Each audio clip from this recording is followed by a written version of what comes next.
हाय देखंतु एही notification T office of the district project coordinator समग्र शिक्षा कलाहांडी भवानीपाटना तरफ रु नोटिफिकेशन टी रहउची।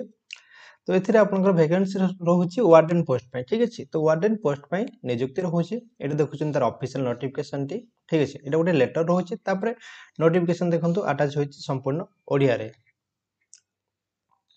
तो ये देखी पारे जिला प्रकल्प संयोजक समग्र शिक्षा कलाहांडी का कार्यालय भवानीपाटना, ठीक अच्छे। तो ये कौन रोचे संपूर्ण ओडिया रोचे। तो देखी पारे ओडिशा आदर्श विद्यालय 100 शज्या विशिष्ट बालिका छात्रावास निमंते वार्डन पदवी आवेदन 1 वर्ष ठिका नियुक्ति। निम्नलिखित ओडिशा आदर्श विद्यालय मानकरे 100 शज्या विशिष्ट बालिका छात्रावास निमंते इच्छुक प्रार्थी प्रार्थिनी वार्डन पदवी दरखास्त आह्वान करा जाउछि, ठीक अछि। तो एठी से कहिछि कि वार्डन पोस्ट में आपनकर वैकेंसी रहउछि, दरखास्त से माने आह्वान करूछन्ते।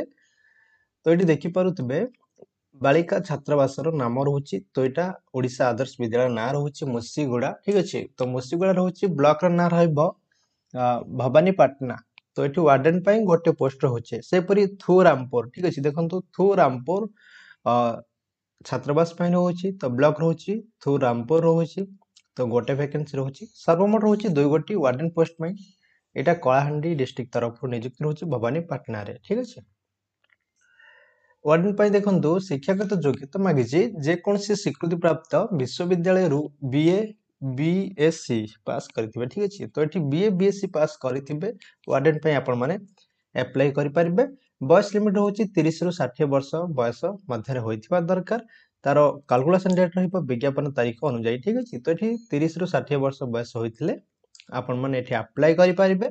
अनुभूति रहिबो 2 वर्ष हॉस्टल मैनेजमेंट रे आपनकर एक्सपीरियंस थिबा दरकार। क्वालिफिकेशन रहउछि बीए बीएससी विथ 2 वर्ष आपनकर एक्सपीरियंस थिबो हॉस्टल मैनेजमेंट रे, ठीक अछि।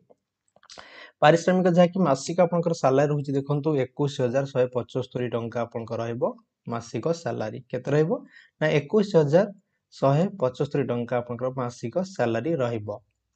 तो आ गुटे पॉइंट देला विधवा और निराश्रय महिला माननकु अग्राधिकार दिया जिवो, जहा कि फर्स्ट प्रेफरेंस आपनकर विधवा जो निराश्रय महिला मान अछंती सेमानकु दिया जिवो फर्स्ट प्रेफरेंस, ठीक अछि। तो एटा रहउछि तार किछि एलिजिबिलिटी, ठीक अछि वार्डन पोस्ट पाई।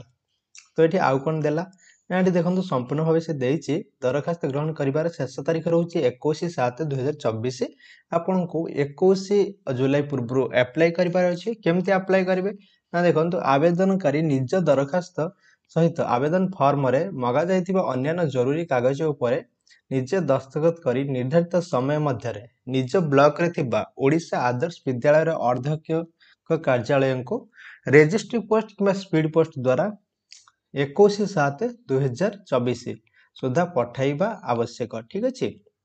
तो से कहिदेला 21 जुलाई पूर्व आपनको स्पीड पोस्ट किंबा रजिस्ट्री पोस्ट रे आपनकर जे विद्यालय रे ओडिशा आदर्श विद्यालय रे वैकेंसी रहउछि से विद्यालय को आपनको पठेबार अछि निज निज ब्लॉक रे आपनको रजिस्ट्री पोस्ट किंबा स्पीड पोस्ट रे पठेबार अछि। आ गुटे पॉइंट देला स्थानीय प्रार्थी प्रार्थिनी को अग्राधिकार दिया जिवो, ठीक अछि।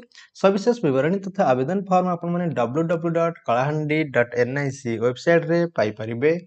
एटा रहउछि तार डिटेल्स। तो आपण माने कोन करबे नोटिफिकेशन को मु दे देबी आपनकर टेलीग्राम ग्रुप रे दे देबी। आपण माने सेउटू डाउनलोड करके डिटेल्स देखि परिबे। एटा रहउछि समग्र शिक्षा कलाहांडी तरफ नियुक्ति रहउछि वार्डन पोस्ट पई। तो जे माने भी इच्छुक अछंती निहाती आपनक जिल्ला रे वार्डन पोस्ट में रहउछि ओडिशा आदर्श विद्यालय रे आपण माने अप्लाई करि परिबे।